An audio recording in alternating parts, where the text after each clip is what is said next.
right now by station number 7.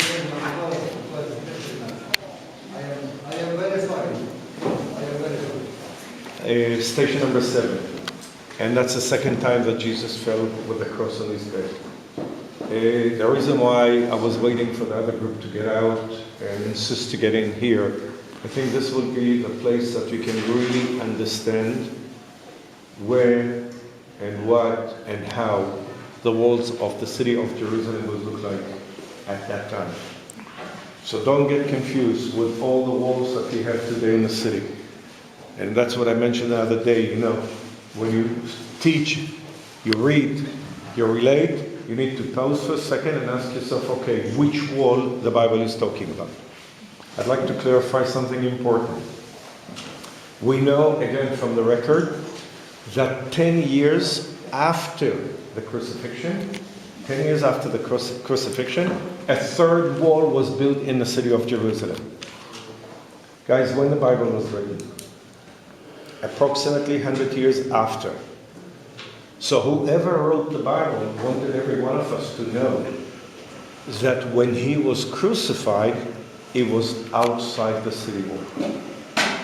If there was not another wall being built, I don't think whoever wrote it would not even bother. Everybody knew that it was outside the city walls.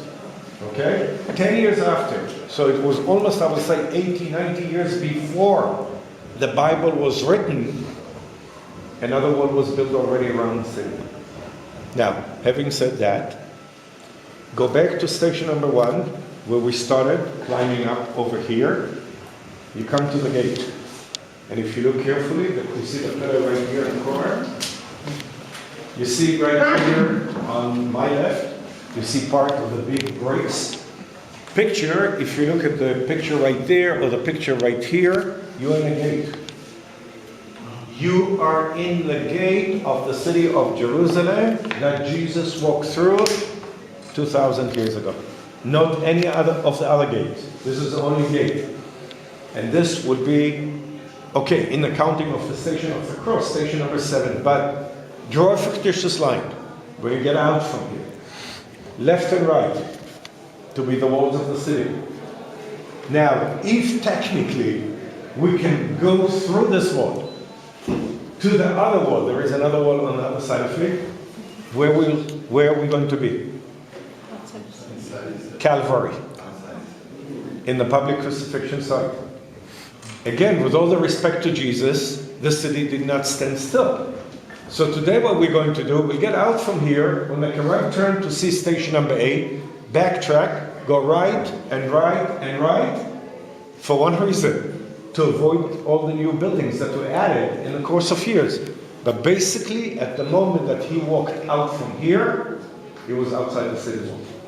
Clear? So this is an important thing to relate to the time. And we did find other remains of this wall in different parts of the city. So we can more or less can trace how this wall was look like, okay, at the time of the Second Temple under the, I would say, ruling of Herod the Great in those days. So keep in mind, and when we will see the scale model on Wednesday, I'll show you exactly how it was look like in those days. Okay? Station number 7, the second time that Jesus fell with the cross on his